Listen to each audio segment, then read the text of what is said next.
I would not recommend just looking up random recipes online and trying it yourself. I don't know. In Hindi they say haath baithana hai.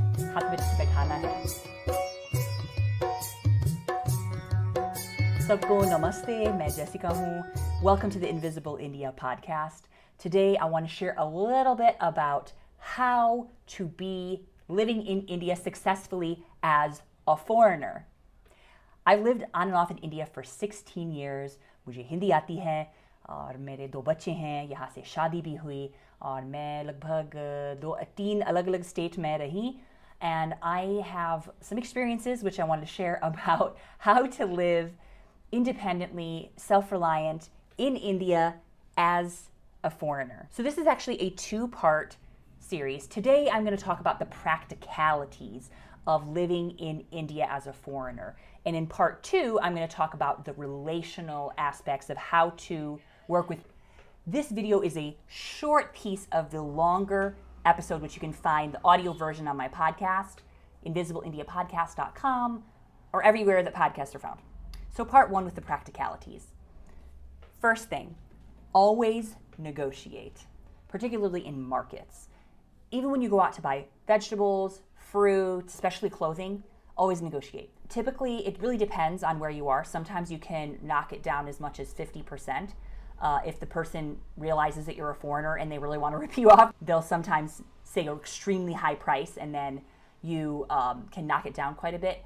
But when it comes to fruit and vegetables and stuff, sometimes people are trying to rip you off as a foreigner, and sometimes it's just they're normal people. A lot of people don't like to bargain with fruit and vegetable sellers because they are making kind of a slim profit, but you just have to learn a little bit of how to know your way around and figure out who's ripping you off and who's not. If you're in a branded store like a mall or a grocery store or a place that has like a proper roof and like a checkout line, you can't negotiate there, it's fixed price.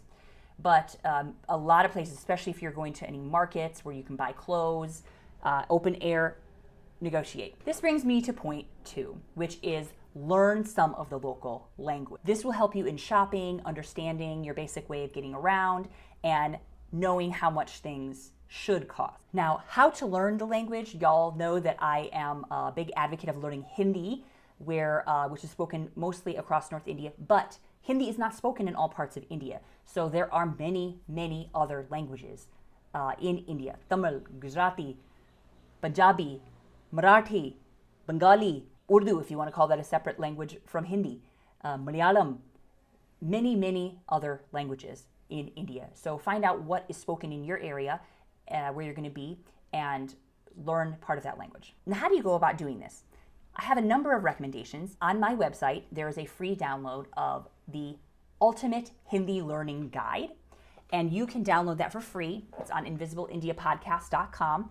And it has 21 pages of the best vetted Hindi teachers, resources, and classes online that you can utilize to learn Hindi. Of course, I also do have a course.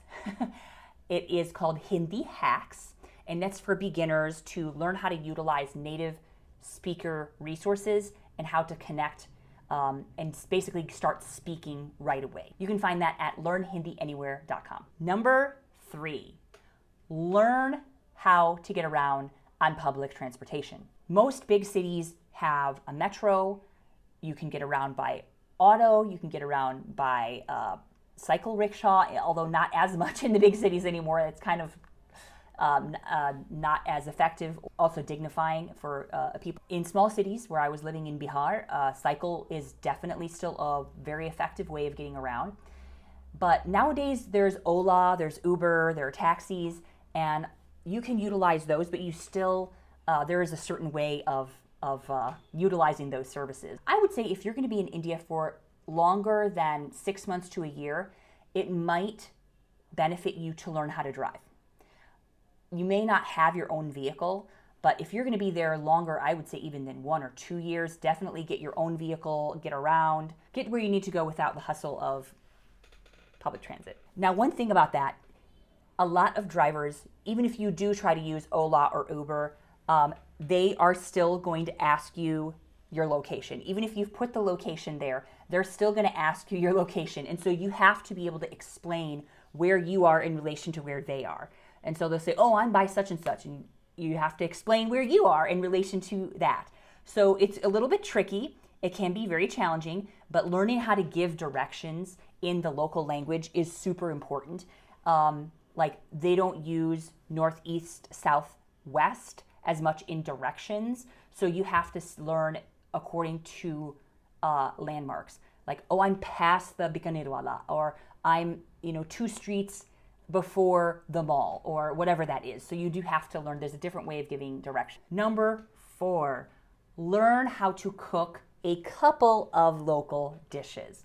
This would be great in making friends and just being able to meet people, and even knowing what the different ingredients are in Indian cuisine can be incredibly valuable. So how you can learn to cook, I often suggest going to your friends' houses and watching their mom cook, or watching them cook.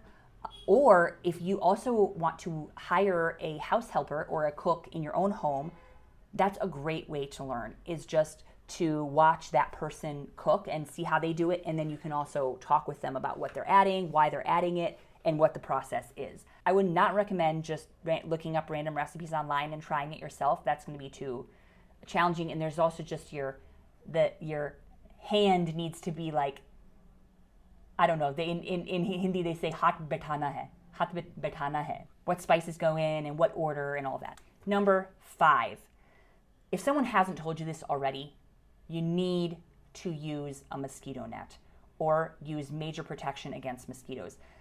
It depends on where you are, but most parts of India, this is a huge danger that people don't talk about. People talk about, oh, tigers, and oh, muggings, and oh, crime, or whatever, all the things people talk about. But actually the most dangerous 2 things are mosquitoes and water. So if you're protecting yourself from mosquitoes, you are ahead of the game. A lot of local people use mosquito net, or will use a fan on high blast and put a blanket over them at night. People use what's called all out in their room, which like kind of fumigates the room a little bit. Or you can also use like to spray yourself, but this is really important. Which brings me to the next point. Like I said, really quick, water. Drink filtered water. Don't drink the tap water. It's 2022. Everybody knows this already. Just don't do it. Even if you live here for a long, long time, just save yourself the trouble. Next point, be a change hoarder. A lot of times if you go to the market or other places, you will not be able to find small change. Like if you give someone a 500, which is now one of the larger denominations that are actually used since demonetization happened in 2016, you will be using a lot of 500 rupees. And if you're buying something for 100 rupees, sometimes people don't have change. Or if you're buying something for 30 rupees, people will definitely not give you change for a 500.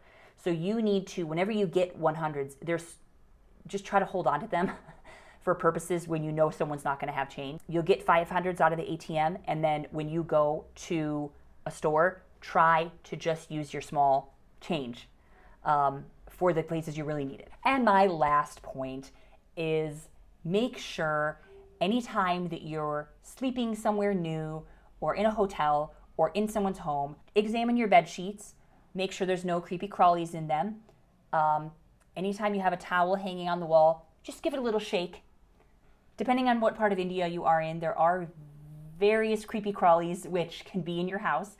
Likely not going to be in your hotel, but especially if you're staying in someone's home, you never know what kind of cockroach, scorpion, spider, centipede, or house lizard may be residing in that place. That's all for now. Again, listen to the full episode, which has a lot more detail. I do have more episodes on these topics.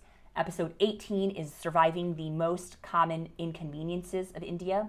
It's a lot of these things, but in more detail. Also, you can hear episode 50 of my top 5 most raw experiences in India, and you can learn why it's so important to shake out your towel, and why this is a first-hand experience that I have that I wanted to share with you. Those are some intense stories. So once again, namaste. सुनने के लिए बहुत बहुत धन्यवाद. पूरा podcast को सुनिए. आप subscribe भी कीजिए मेरे channel पे. I have lots of videos that are free. Again, check out the Hindi Hacks course. Until next time, namaste.